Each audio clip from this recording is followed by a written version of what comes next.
তোমরা থিম দেখেই বুঝতে পারলে আজকের কিসের ব্লগ।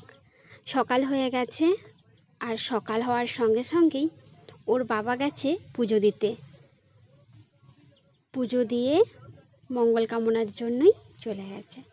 তো সকাল টাইমটায় উঠে স্নান করে ওর বাবা তাড়াতাড়ি পুজো দিতে গেল, কারণ এটা জন্মদিনের ব্লগ, সেটা তো দেখেই বুঝতে পারলে তোমরা।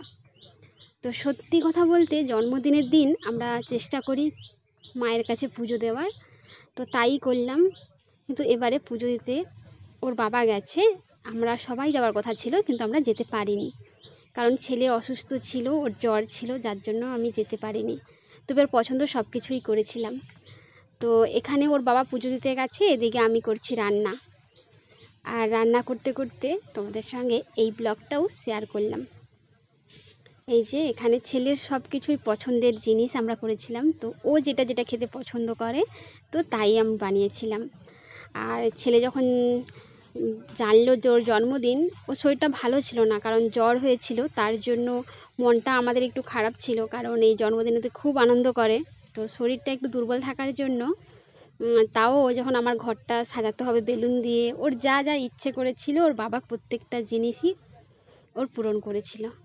আর এখানে এই যে আমি রান্না করছি, আর সঙ্গে ওর বাবা অনেক হেল্প করেছিল। পুজো দিয়ে এসে তারপরে আমার সাথে হাতে হাত দিয়ে হেল্প করেছিল। আর এদিকে বাবা আর ছেলে মিলে ঘর সাজাচ্ছে বেলুন দিয়ে।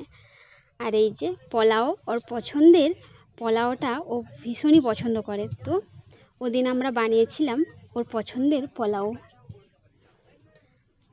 আর পোলাও খেতে ও পছন্দ করে বলেই ওর জন্মদিনের ওর ফেভারিট পোলাও, চিলি চিকেন, পনির সব কিছুই করেছিলাম ওর পছন্দের জন্য। আর যেটা সত্যিই আমাদের নিজের ভালো লেগেছিল। রান্না করতে করতে ছেলেকে, আমরা যেহেতু বাঙালি, হলুদ মাখিয়ে স্নান করি, ওর শরীরটা ভালো ছিল না, তাই হলুদ মাখিয়ে নয়, হলুদটাকে একটু ছোঁয়া দিয়ে ওকে একটু গা ধুয়েছিলাম। তারপর এই যে আমরা বসে পড়লাম কেক কাটতে। সত্যি কথা বলতে ছেলে অসুস্থ হলেও কেক দেখে ভীষণই খুশি, কারণ ও কেক কাটবে, মজা করবে। তাই আমরা ওর খুশির জন্যই সারা সময় থাকি, তো ওর খুশিতেই আমরা খুশি। কেকটা দেখে একটু শরীরটা যেন ভালো হয়ে গেছে ওর, কিন্তু শরীরটা দুর্বল ছিল, তো তার সাথে সাথে ওই কেকটা কাটছি। আর তোমরা আশীর্বাদ করো এই যেন মানুষের মতো মানুষ হয়, আর ও খুব ভালো থাকে। ওর সারা জীবন চা পাওয়াগুলো যেন ওর পূরণ হয়।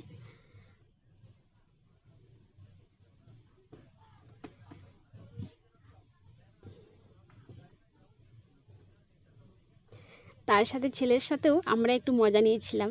এই যে মুখে একটু করে মাখিয়ে দিলাম আর সেই মজাটা তোমাদের সঙ্গে শেয়ার করলাম। ছেলেও একটু খুশি হলো, ও চাইছিল আমাদের দিকে একটু মাখাতে, কারণ ওর হাসি মুখটা দেখলে আমরা সব সময়ই খুশি থাকি। আর ওর জন্মদিনের গিফটটা ছিল সাইকেল, কারণ ও পছন্দ করে, আর ওর যা পছন্দ করে তাই তো রান্নাবান্না করেছি, আর তোমাদের সঙ্গে সেটাই শেয়ার করছি। ভালো লাগলে অবশ্যই এই জন্মদিনের ব্লগটা অবশ্যই শেয়ার করবে, কমেন্ট করবে আর পাশে থাকবে। এখানেই আমার ব্লগটা শেষ করব। টাটা বন্ধুরা, আশীর্বাদ।